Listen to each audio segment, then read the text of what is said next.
Halo semuanya, kembali lagi di sini. Kelompok 4 akan menjelaskan tentang efek placebo pada contoh kasus penggunaan jahe dalam mengatasi gejala mual dalam kehamilan. Bangkitkan kemampuan alami kamu untuk sembuh dari sakit. Bukan tidak mungkin untuk manusia sembuh dari sakit yang ia derita dengan kemampuan alaminya.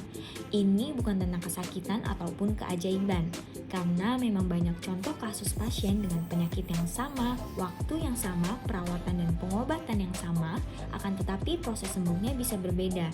Para ahli medis di seluruh dunia juga sependapat dengan hal ini, bahwa selain perawatan medis, ada faktor lain dari pasien yang juga bisa menunjang kesembuhan pasien.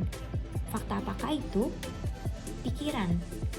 Pikiran dapat menjadi pengaruh yang cukup kuat untuk membantu tubuh agar bisa sembuh. Terkadang, pikiran dapat membohongimu supaya percaya bahwa pengobatan yang palsu memberikan dampak yang nyata terhadap proses kesembuhan. Di sini terkenal dengan fenomena efek placebo, di mana efek placebo adalah suatu fenomena di mana seseorang merasakan manfaat setelah pemberian sesuatu atau pengobatan yang tampak asli tetapi sebenarnya tidak. Kita masuk ke contoh kasus, yaitu ada kegunaan jahe untuk mengatasi gejala mual dalam kehamilan.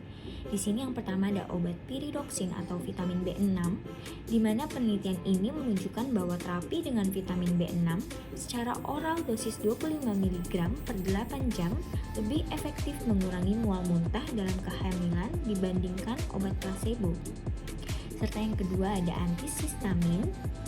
Di sini ada meslizin dan dimenhydrinate dan diphenhydramine telah terbukti lebih efektif daripada placebo dalam mengurangi mual muntah dalam kehamilan, di mana secara umum antihistamin secara langsung menghambat kerja histamin pada reseptor H1 dan secara tidak langsung mempengaruhi sistem vestibuler, mengurangi rangsangan pada pusat muntah.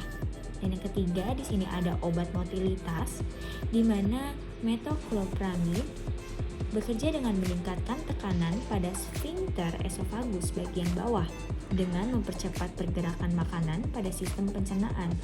Melalui penelitian, obat ini lebih efektif dibandingkan placebo sebagai terapi hiperemesis gravidarum. Namun, penelitian ini menemukan temuan bahwa jahe dapat digunakan untuk mengurangi gejala mual dan muntah dalam kehamilan.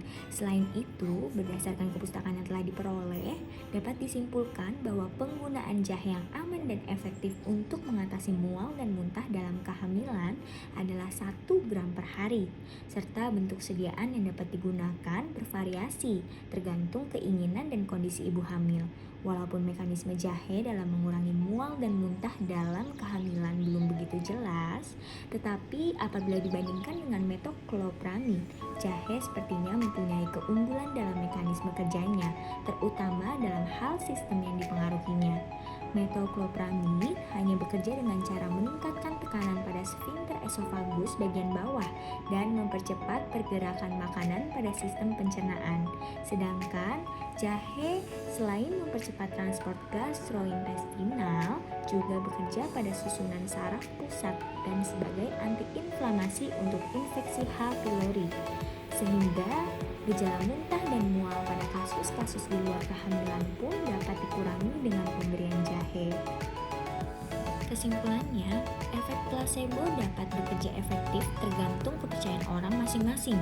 Jika kepercayaan orang terhadap efek placebo akan menyembuhkan, maka orang tersebut akan sembuh. Tetapi sebaliknya, jika orang itu tidak percaya akan efek placebo, maka orang tersebut pun juga tidak akan sembuh. Sekian penjelasan mengenai efek placebo dalam kehidupan. Semoga dapat menambah pengetahuan dan wawasan kalian. Terima kasih.